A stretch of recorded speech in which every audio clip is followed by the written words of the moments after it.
పల్నాడు వీరరథనోత్సవాల్లో భాగంగా 4వ రోజున కోడిపోరు రసవత్తరంగా ముగిసింది. ఈ కోడిపోరులో ఏకంగా ప్రభుత్వ చీఫ్ విప్ జీవి ఆంజనేయులు, పలువురు ఎమ్మెల్యేలు పాల్గొని కోడి పందాలు వేయటంతో ప్రజలు ఉత్సవాలకు వచ్చిన భక్తులకు భారీగా పాల్గొని తిలకించారు.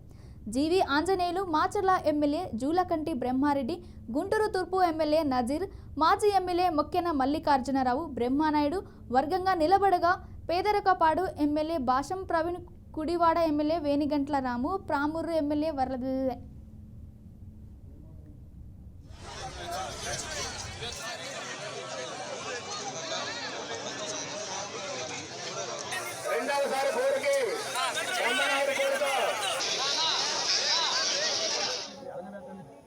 పల్నాడు ప్రాంతానికి పల్నాడు యుద్ధం ఎంత ప్రాముఖ్యత చెందిందో మనందరికీ కూడా తెలుసు. ఈరోజు కురుక్షేత్ర యుద్ధం ఏ విధంగా జరిగిందో అదే రీతిలో అదే పరిస్థితుల్లో పల్నాటి యుద్ధం కూడా జరిగినటువంటి విధానం మనందరికీ కూడా తెలుసు. పల్నాడు ప్రాంతానికి కారంపూడి ఉత్సవాల్లో భాగంగా మమ్మల్ని ఇక్కడికి బ్రహ్మారెడ్డి గారు ఆహ్వానించడం జరిగింది. ఆ సందర్భంగా మేము రావటం, ఇక్కడ ఈ ఉత్సవాలను చూడటం మాకు ఆనందంగా ఉంది. అట్లానే వీరుల చరిత్ర తెలుసుకున్నాం.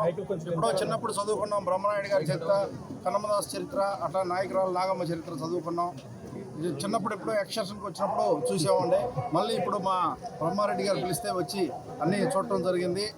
ఇక్కడ ఇప్పుడే వీరుల ఆయుధాలు కూడా పరిశీలించాం. ఆ రోజున మరి మనుషులే ఎంతెంత విగ్రహాలు ఉండేవాళ్ళో. కత్తి ఒకటే 8 అడుగులు 7 అడుగులు ఉంది. చాలా ఆశ్చర్యంగా ఉంది. ఆ రోజున వారు పోరాడి చెడు మీద మంచి గెలిచింది.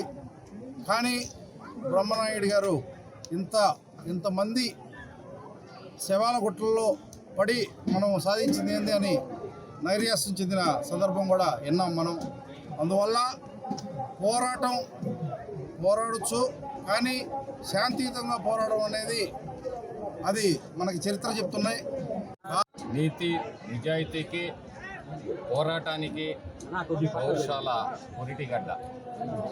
ఈ ప్రాంతాన్ని ఏవైతే ఇప్పటి వరకు గొడవలు, హత్యలు, దమనకాండలు జరుగుతూ ఉన్నాయో వీటన్నిటినీ కూడా పరిసమాప్తం చేసి ఈ ప్రాంత అభివృద్ధికి కృషి చేస్తామని చెప్పేసి ఈ సందర్భంగా తెలియజేస్తున్నాను. ఈ అవకాశం ఇచ్చిన అందరికీ కృతజ్ఞతలు. నీతి నిజాయితీకి